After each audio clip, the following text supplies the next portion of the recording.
Hello दोस्तों, good morning. आज हम क्रांतिकारी आंदोलन के बारे में पढ़ेंगे। तो चलिए देखते हैं। इससे पहले हम लोग गरम दल और नरम दल यानी कि उदारवादी के बारे में पढ़ रहे थे, और आज हम गरम दल और नरम दल के बारे में पढ़ेंगे। गरम दल का आधार क्या था, नरम दल, उसके बाद गरम दल। आधार, नरम दल और गरम दल के बारे में पढ़ेंगे। पहला में आधार, समय काल कहता है कांग्रेस की स्थापना के 20 वर्षों तक 1885 से 1905 ईस्वी में कांग्रेस नरम दल के रूप में जाना गया। कहने का मतलब है कि कांग्रेस की स्थापना 1885 में हुआ। उसके 20 वर्ष के बाद गरम दल और नरम दल अलग हुआ, यानी कि नरम दल के रूप में एक दल उभरा। उसमें कहता है सन 1905 ईस्वी के बाद से कांग्रेस के राष्ट्रीय आंदोलन में नई प्रकृतियों का उदय हुआ, जिससे कांग्रेस में एक गरम दल का रूप लिया। यानी कि 1905 के ईस्वी के बाद एक गरम दल कांग्रेस के राष्ट्रीय आंदोलन में एक गरम दल का रूप ले लिया। उसके बाद कहता है विश्वास क्या था। विश्वास में कहता है कि उसकी विश्वास था कि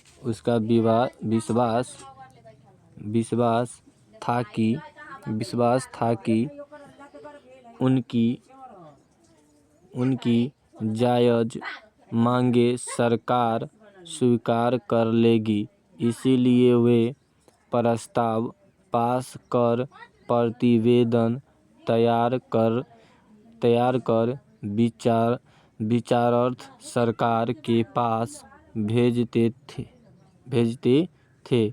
उन्हें आशा थी कि अनुनय के इन तरीके से भारतीय जनता धीरे धीरे अपने अधिकार प्राप्त कर लेगी और अंततः भारत स्वतंत्र हो जाएगा। यह नरम दल का विचार था।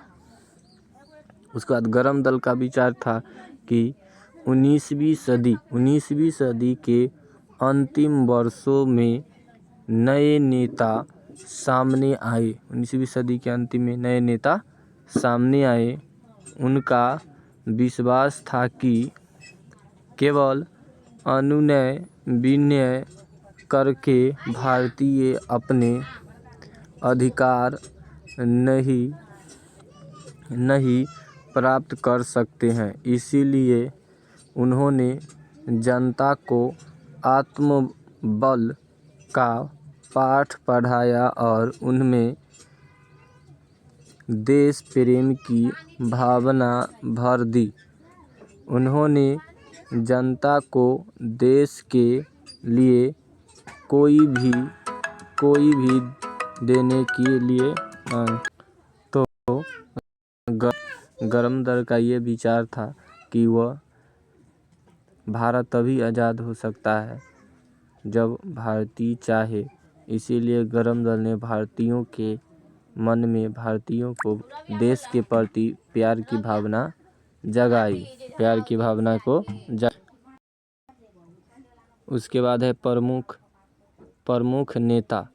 नरम दल में के नेता थे सुरेंद्रनाथ बनर्जी, गोपाल कृष्ण गोखले, फिरोज शाह मेहता और अन्य पुराने नेता थे।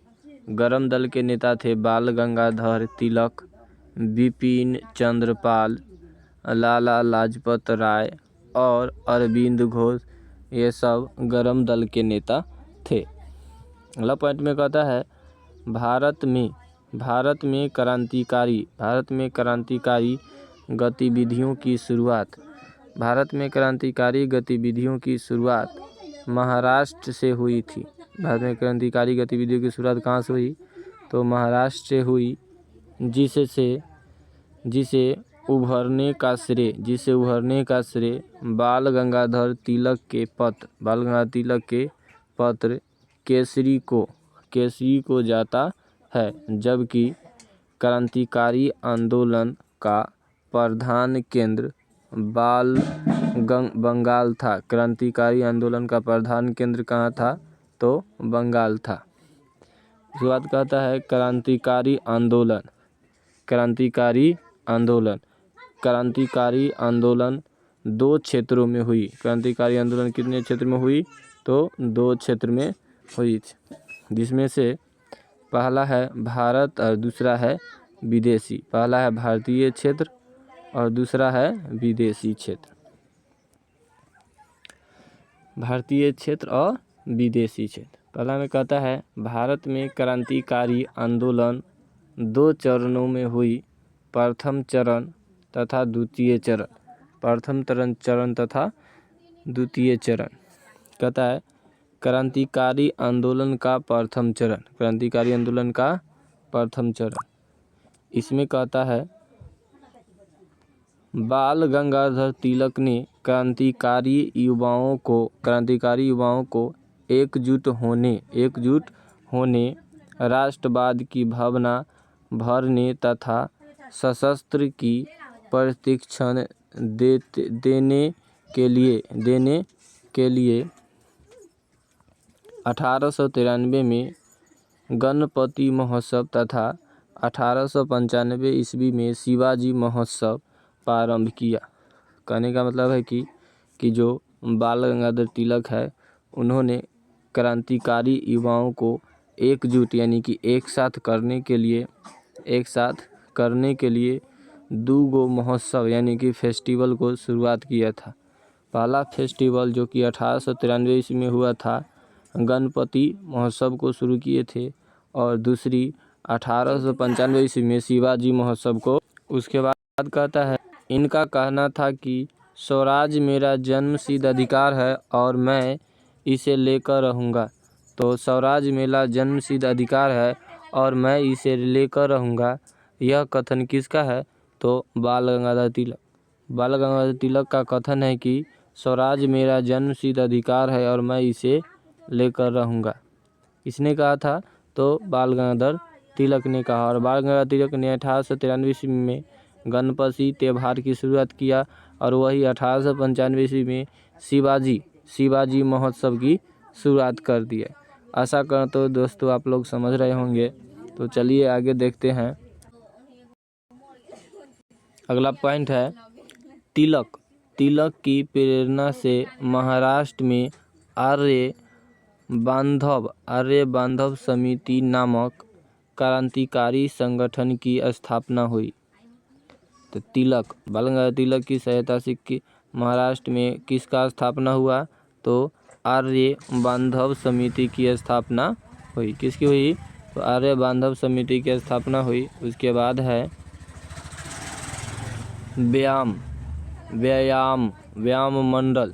कहता है पहला में इसकी स्थापना 1896 से 97 ईस्वी में चापेकर बंधु यानी कि दामोदर हरि चापेकर एवं बालकृष्ण हरि चापेकर ने किया था। अगला पॉइंट कहता है उन्होंने पूना के प्लेग अधिकारी W.C. रैंड और अरेस्ट की हत्या कर दी, क्योंकि वह पूना में प्लेग रोकने के नाम पर लोगों के घरों में घुसकर जोर जबरदस्ती कर रहा था। क्या करता था? तो जोर जबरदस्ती करता था। उसके बाद अगला पॉइंट है मित्र मेला और अभिनव भारत। कहता है गणपति उत्सव मनाने के दौरान 1899 ईस्वी में बी.डी. सावरकर द्वारा नासिक में मित्र मेला की स्थापना की गई। तो मित्र मेला की स्थापना कहाँ की गई? तो मित्र मेला की स्थापना नासिक में किया गया। कहाँ किया गया? तो नासिक में किया गया और 1899 ईस्वी में किया और बी.डी. सावरकर के द्वारा किया गया मित्र मेला का आयोजन। अगला पॉइंट है, यह मित्र मेला आगे जाकर 1904 ईस्वी में अभिनव भारत के रूप में परिवर्तित हो गया। जो मित्र मेला है वो आगे चलकर 1904 ईस्वी में अभिनव भारत के रूप में प्रसिद्ध हुआ। अगला पॉइंट है, यह संस्था मेजनी के तरुण इटली के दृश्य से एक गुप्त सभा थी। यानी कि जो मित्र मेला सभा थी यह एक प्रकार की मेजनी की तरुण सभा थी जो कि इटली में थी।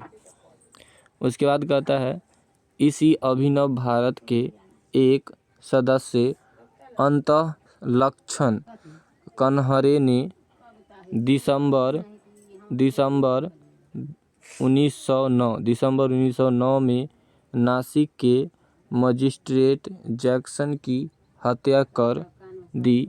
इसी घटना को नासिक षड्यंत्र के केस कहते हैं। तो जो 1909 है, 1909 में नासिक के मजिस्ट्रेट को जैक्सन ने हत्या कर दी। इसी को नासिक षड्यंत्र के नाम से जाना जाता है जो कि 1909 ईस्वी में हुआ था।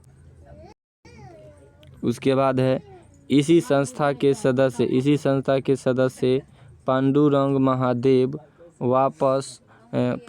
महादेव वापट को बम बनाने की कला सीखने के लिए पेरिस भेजा। तो जो आत्माराम पांडुरंग है इसको बम बनाने के लिए कहाँ भेजा गया था? बम बनाने के सीखने के लिए कहाँ भेजा गया? तो पेरिस भेजा गया था। उसके बाद कहता है 1906 ईस्वी में सावरकर कानून की पढ़ाई करने के लिए लंदन चले गए। यानी कि जो 1906 है, 1906 ईस्वी में बी.डी. सावरकर कानून की पढ़ाई करने के लिए कहाँ चले गए? तो लंदन चले गए, जहाँ 1857 के क्रांति की 50वीं सालगिरह मनाई जा रही थी। जहाँ 1857 के क्रांति की 50वीं सालगिरह मनाई जा रही थी लंदन में। उसके बाद कहता है, उन्होंने अपनी पुस्तक में 1857 की क्रांति को भारत का पहला स्वतंत्रता संग्राम कहा। तो 1857 के क्रांति को भारत का पहला स्वतंत्रता संग्राम किसने कहा था? तो बी.डी. सावरकर ने कहा था। तो दोस्तों, आशा करता हूँ कि आप लोग समझ गए होंगे और इससे आगे हम अनुशीलन समिति के बारे में अगले पार्ट में पढ़ेंगे। जय हिंद।